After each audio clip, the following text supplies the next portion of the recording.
Porque decimos sociología, pero en realidad la sociología, si vamos al fondo, de fondo no existe. Lo que existe son las ciencias sociales. Lo que pasa por burocracia académica y por necesidad en un momento por especializarse, se separan en compartimento la ciencia y eso queda cristalizado, sobre todo en la universidad, burocratizado. Pero yo creo que los sectores más interesantes de la universidad o del Coliseo de la Investigación tienen una mirada holística. Trabajar filosofía, antropología, sociología, comunicación, digamos una mirada muy heterodoxa. Yo creo que se va perdiendo eso. Yo soy sociólogo. En realidad, si vas a pensarlo en fondo, la sociología directamente no existe, porque existen una multiplicidad de sociologías. De hecho, en Ciencia de la Información, que creo que fue un acierto, las materias se llaman teorías sociológicas y no sociología.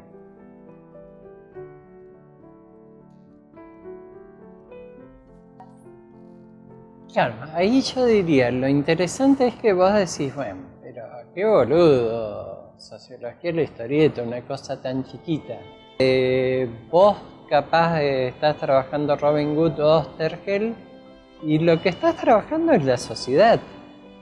O sea, estás viendo una historia de la historieta o alguna historieta en particular y lo estás pensando holísticamente. O sea, en realidad no es estrictamente una cosa así chiquita, qué sé yo. Por ahí hay una que hemos tenido quilombo con algunos autores, creencias bien fundadas, muy bordeana. Historieta y política en Argentina de la transición democrática al kirchnerismo. Se nos enojaron varios de los autores, ¿viste? Porque además yo, como hago guiones, soy conocido y amigo de la mayoría de los historietistas de acá y de Buenos Aires. Bueno, de Uruguay también, que ahora somos como un mercado común. Los he tenido parando en casa y todo. Pero sí, yo creo que lo interesante es eso, que decir que vos podés tener una especialidad, pero es como si desde un lugar particular vieras el mundo. O sea, en realidad seguís estudiando los conflictos, seguís estudiando las clases sociales, seguís estudiando cómo se construye el poder, cómo se construyen las posiciones. Sí, en ese sentido, o sea, sobre un tema particular no se aparta de esa mirada holística y que yo creo que de última que viene de la filosofía. O sea, termina haciendo sociología en Argelia cuando está haciendo la colimba. Es un gran especialista en literatura. Digamos, sin proof no te podés explicar a Bourdieu, sin Flaubert. Yo creo es eso, que incluso la ciencia tiene que incluir la literatura para completarse. Y que de cualquier manera la ciencia que se sigue haciendo sigue siendo todavía bastante elemental, lo cual no quiere decir que las ciencias duras sean mejores. O O sea, porque en realidad no hay ciencias duras. Y Heisenberg ya planteaba la teoría del caos en los años 30, que después se toma en sociología también. En realidad lo de las ciencias duras es un mito, ¿viste?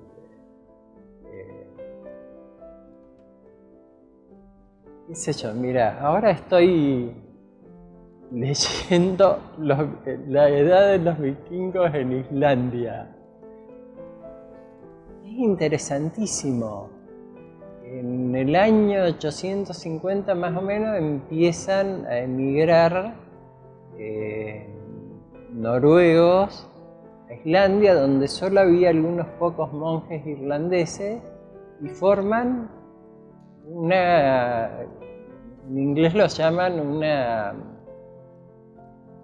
como comunidad de free farm, de granjeros libres. No tienen estado, o sea, sí tienen legislación que hacen entre ellos, se juntan, sacan alguna legislación, pero, o sea, voy descubriendo y todo viene por ver Vikings en televisión, que hay un antecedente, incluso podrías decir del anarquismo, interesante, claro. Bueno, no te voy a entrar a explicar toda la historia esta, pero es apasionante, o sea, porque de cualquier lugar estás viendo esto digamos, de la construcción del poder, ponele, si querés sintetizar, o de la desigualdad, los posicionamientos, la lucha por las posiciones en la sociedad, las luchas por la igualdad en la sociedad también.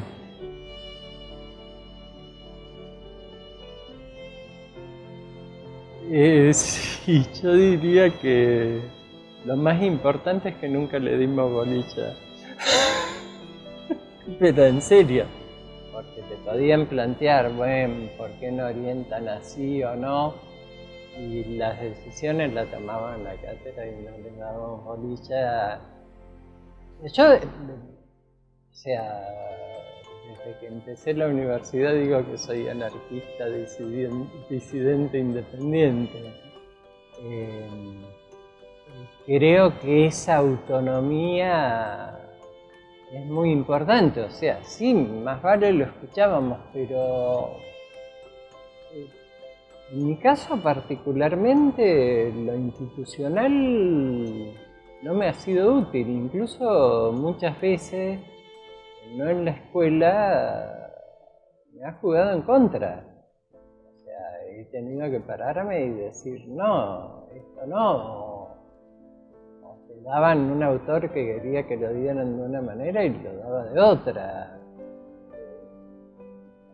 Había autores que no estaban. O sea, lo que rescato de la universidad es que si trabajás más o menos bien, los alumnos te respetan, aunque seas duros con ellos. O sea, mi experiencia es que aunque les exija mucho, te respetan, ¿viste? Por ahí te respetan por eso mismo. Yo le decía, si yo no les exijo, les estoy estafando. Pero institucionalmente como juega mucha burocracia y disputas de poderes que no tienen que ver con la formación, la construcción, la difusión del conocimiento.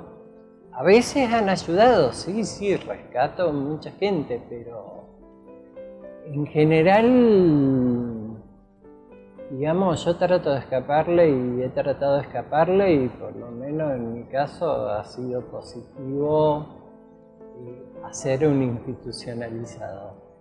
O sea, siempre más bien buscar hacer la propia, pero tampoco cualquiera, ¿viste? Qué sé yo, incluso en la integración organización de las cátedras, del equipo de investigación. Digamos, hemos sido como muy exigentes con nosotros mismos, pero como grupo. Probablemente sea un problema mío también, probablemente sea un déficit, pero bueno, si sos anarquista y más o menos alguna formación en eso, podés entender por qué uno le desconfía a las instituciones. Mira, no es para tanto, mucho más sencillo. Yo en realidad fui los primeros años a reuniones, viendo qué pasaba, y cuando vi que en realidad lo que se disputaba no eran hablar de teorías, de qué posiciones respecto de la sociología, de qué sociología. De hecho, el diseño de la mayoría de las carreras de sociología es muy malo. Fui. O sea, en realidad lo que se discutía era quién agarraba sociología.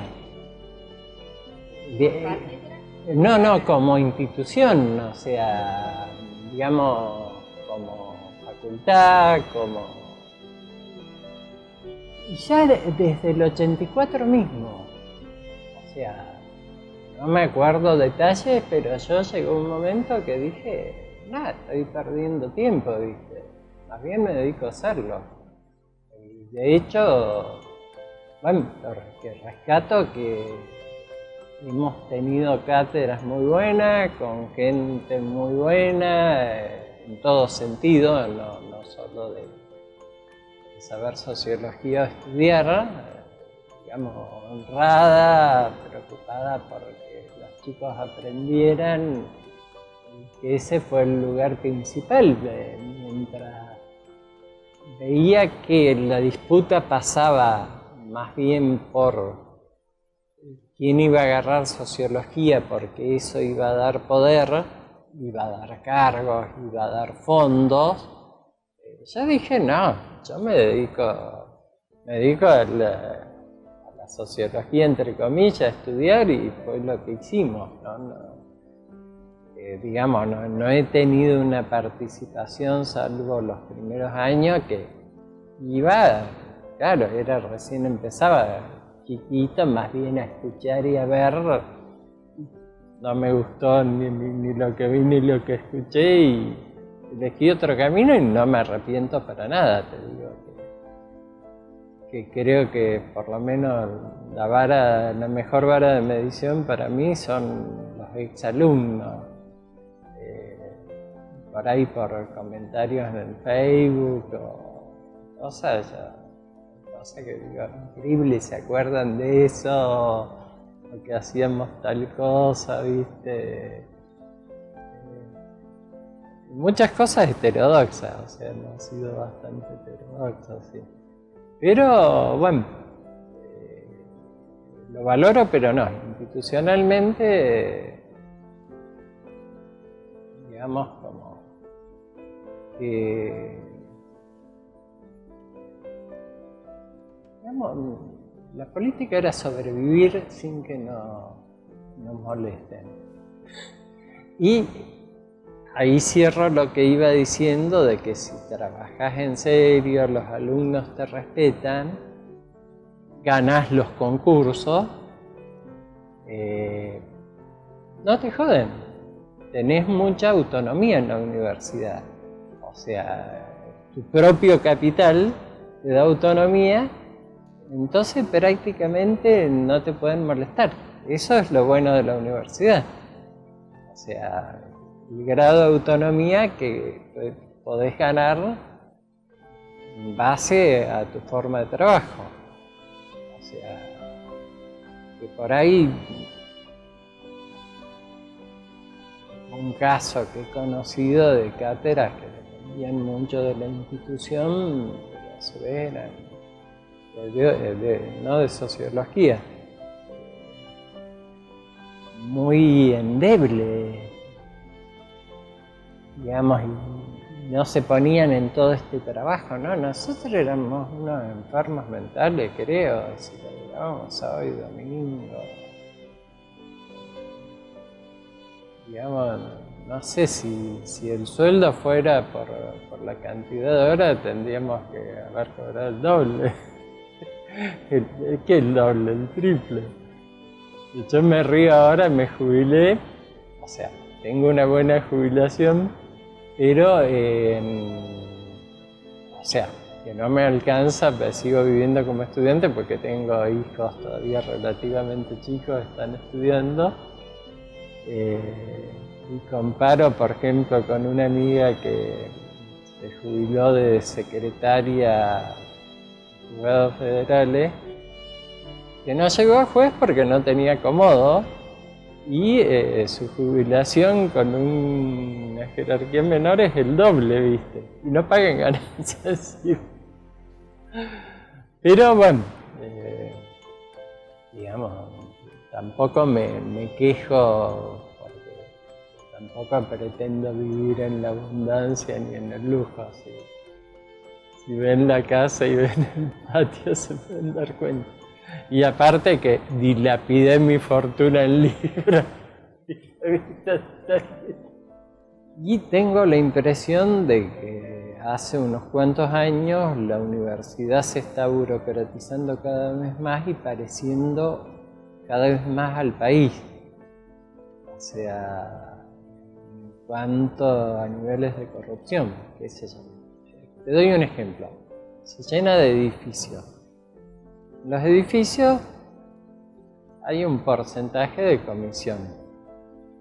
Vas y pedís, este año entraron 1.600 en sociología, somos 4. Es imposible. O sea, podemos dar las clases, pero los chicos esos que necesitan ir a atención y tenés que trabajar para que aprendan a estudiar, y después los casos que hemos logrado rescatar han sido buenos, es imposible hacerlo. Y te dicen, no, docente es imposible. O sea, yo creo que habría que haber duplicado la parte docente y después pensar en hacer más edificios o poner más administrativo. Esto en general no es ninguna observación sobre ninguna institución en particular de acá, incluso para todo el país. O sea, creo que el sistema de corrupción que se ha ido generalizando sigue mientras, y la universidad se sostiene porque hay un montón de docentes que trabajan mucho más de lo que le pagan. Daniel Cabrera contaba que le preguntaban en España, no sé si lo ubicás a Daniel Cabrera, ¿por qué en Argentina seguía teniendo tan buen nivel la universidad con unos sueldos tan malos? Y decía que se quedó pensando y dice, vocación. Y una cosa que yo rescato mucho también, que sigue siendo gratuita. Porque aunque sean pocos los que ingresan, de que no son hijos de profesionales, hace unos años hubo un estudio que el 70% de los alumnos que ingresaban eran hijos de profesionales. De esa parte, los que logran pasar el primer año, muestran los estudios de los 60, están entre los mejores. O sea, de hecho vos decís, Daniel Cabrera, el padre era mecánico. Javier Cristiano, otro de los destacados, que también está en el CONICET, el padre era un empleado bajo en San Francisco, qué sé yo, Sebastián Gago, que está en el CONICET, en el equipo, está en una de las sociologías, cuando era estudiante trabajaba de ayudante de carnicería.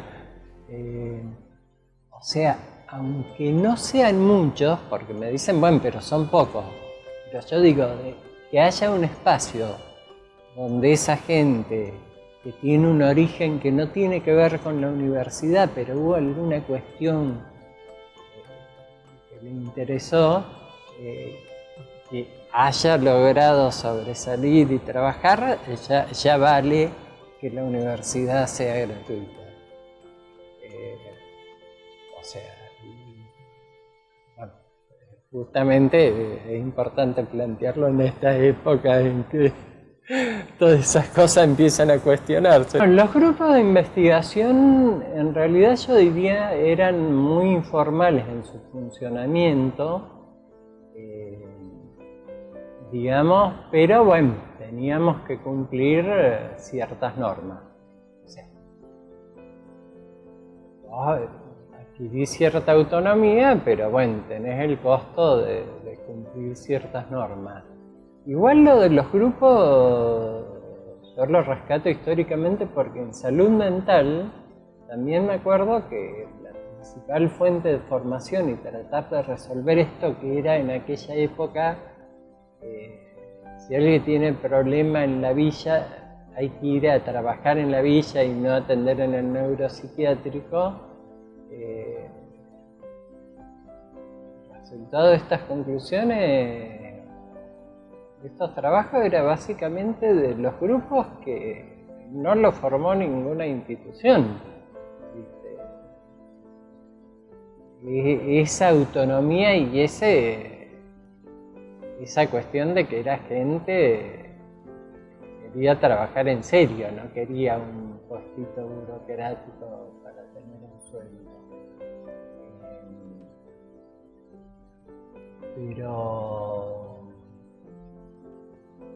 Pero sí, porque incluso cuando hemos hecho relaciones, qué sé yo me acuerdo apenas empecé, no sé cómo descubrí a William,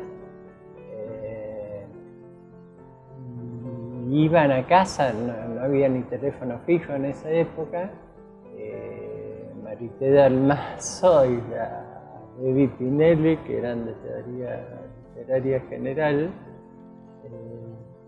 y bueno, empezamos con eso y ese tipo de relaciones había, o sea,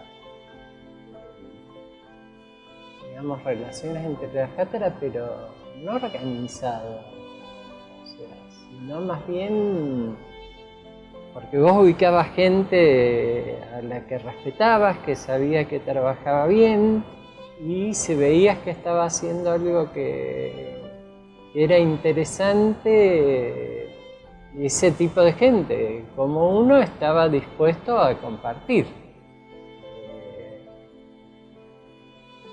Sí, ha sido muy informal. Si nos pusiéramos a investigar un poco, tampoco ha sido errático, digamos. Tenía como algunos principios con quién trabajaba y con quién no, con quién compartía, con quién no. O sea, por ahí de los otros ni te enterabas que existían, ¿viste?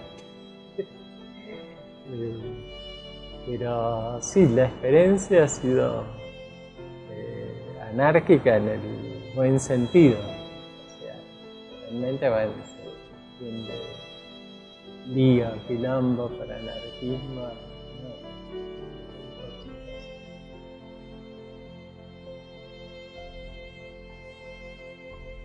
Digamos, en cuanto a la sociología, yo creo que lo interesante que gente como Bourdieu o algunos de los científicos sociales más destacados actuales están trabajando en esta perspectiva holística que hablaba hoy, que un poco va contra la burocracia de las universidades.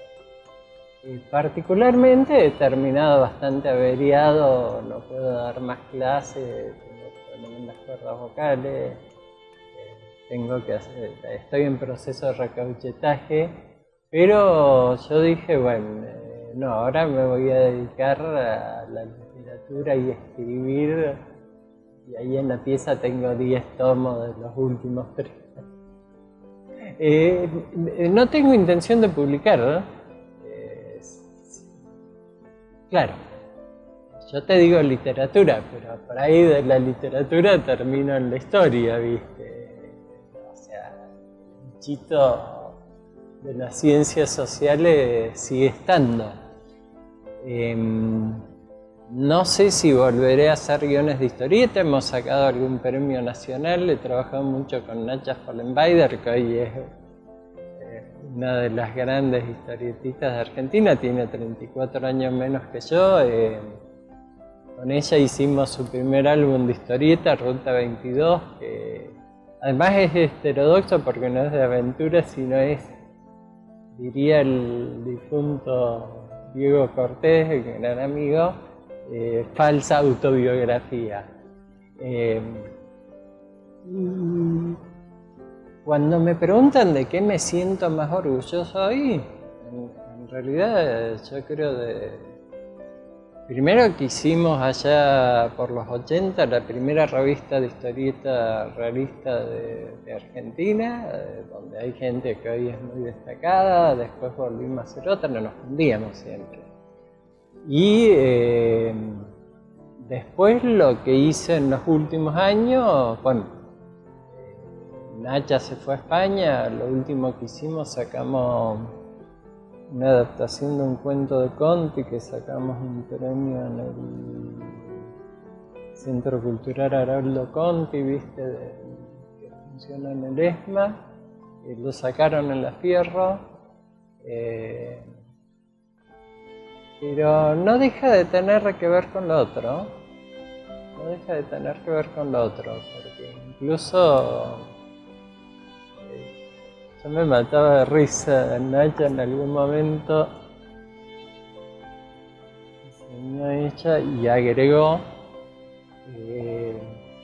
cosas que usaba para cuando estaba haciendo el guión, y veo que hacía esquemas como cuando trabajaba en sociología. Mis primeros alumnos se acuerdan, dice que a veces hacía esquemas a lapizón, que los tenía que colgar del techo de grande que era. Pero bueno, esa cuestión de tratar de descifrar las cuestiones, que si entras a escarbar la mesa está llena de papelitos, y que para por ahí pensar las cosas también trabajo mucho así, digamos. Un hábito, diría Bourdieu. Bueno, no sé si servirá de algo. Yo creo que en todo caso he sido parte de la historia chica, que lo que más se usa en toda Latinoamérica es el concepto que hice de comunicación, que estuve trabajando para la última versión 10 años. Cada año ha sido una versión distinta, digamos que está en internet, y veo que suben, lo usan en Ecuador, en Colombia, en México, y yo digo, por ahí me preguntan y yo digo, lo que pasa, cuando yo empecé a estudiar comunicación estaba el esquema viejo de los norteamericanos, emisor, receptor, mensaje, ruido, feedback, etc. Bueno, y tuvo tan mala fama que después de eso nadie se animó a hacer un esquema. Pero claro, yo había varias cosas que no me cerraban y estuve muchos años pensando, por ejemplo, esto, que me decían, o lo social determina lo cultural, o lo cultural determina lo social. Un juego de terminaciones. Bueno, que terminé haciendo un planteo donde en realidad son dimensiones de un mismo fenómeno, digamos, y de última es un planteo interdisciplinario, lo más grueso entre sociología y comunicación. O sea, de hecho, teoría de la comunicación es básicamente sociología de la comunicación, porque los otros elementos de teoría de la comunicación están en materia como semiótica, por ejemplo, psicología, están distribuidos en bastante materia. Ese es el problema, tanta distribución en las materias, que es un problema que realmente no tengo la justa cómo lo resolvemos de burocratizar.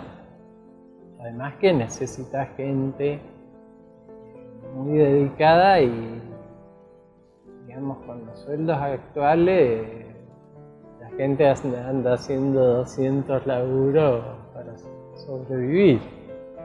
O sea,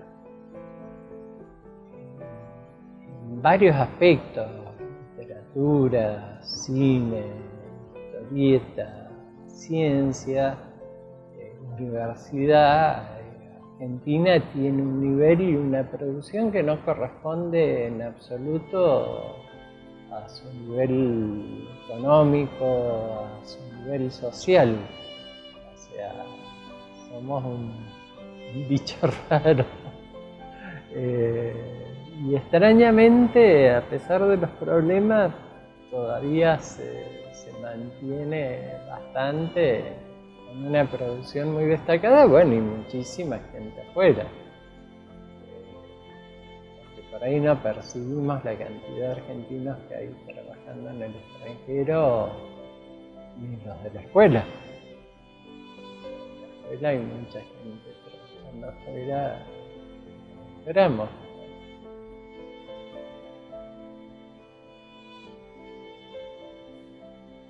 En realidad la historia de los procesos y discusiones sobre qué corresponde en sociología yo entré en el 71 en la universidad. Inicialmente era marxismo versus funcionalismo. Vino la dictadura y fue cualquiera. Salvo algunas cátedras que, claro, faltaban cosas. Pero, por ejemplo, yo entré con Eduardo Sánchez Martínez, que lo respeto porque lo que daba lo trabajaba muy seriamente, ¿viste? Faltaban cosas porque tampoco podía hacerse muy el loco. Pero bueno, la guerra de Malvinas fue una desgracia con suerte, porque a partir de ahí abrimos y no sabíamos muy bien a qué abríamos, porque no había gente con formación, nos estábamos formando. Digamos, pasaron unos años hasta que se incorporó la gente que sabía del exterior. Y, digamos, la cuestión más que las disputas fue empezar a estudiar en serio de los originales, Marx, Weber, Durkheim, los clásicos primero, después gente más moderna como Gossman, revisar qué era esta que había sido la sociología argentina que llamaban. Finalmente creo que no hay mucho rescatable.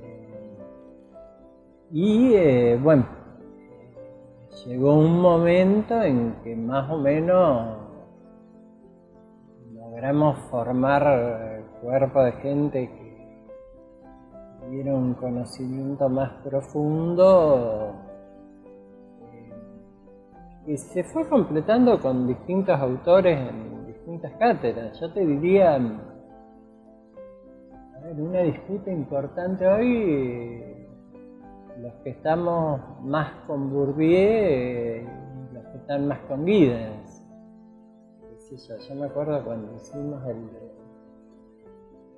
introducción a los contemporáneos de teoría sociológica, sí puse que lo habían nombrado la nobleza Giddens no sé cuánto, ¿no?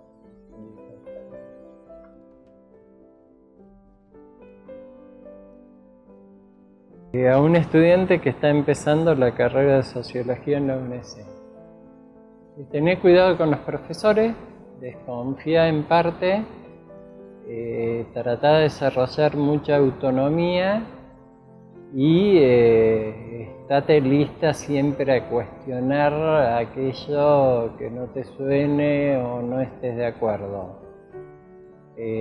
Esto no quiere decir que todos los profesores sean malos, sino que la actitud crítica es básica para ser docente como para ser alumno. Si sos un alumno que se va a limitar a escuchar, leer los libros y repetir lo que dijo el profe en el examen, yo particularmente en los exámenes al que ponía textual lo que estaba en los apuntes le bajaba la nota. En cambio al que explicaba por ahí con sus propias palabras le ponía nota más alta. Ese creo que es un problema. Si acordáramos que el principal capital que tiene que lograr el alumno no es acumular conocimientos, sino aprender a construir.